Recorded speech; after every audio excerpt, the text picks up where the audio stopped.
Hello! In this video I will show you how to set up VPN on CUBOT KingKong 6.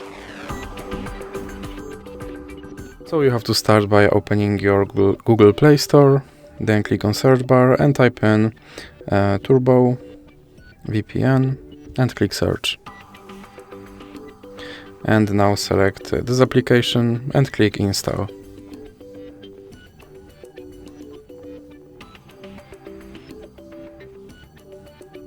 Now click open and here click on agree and continue.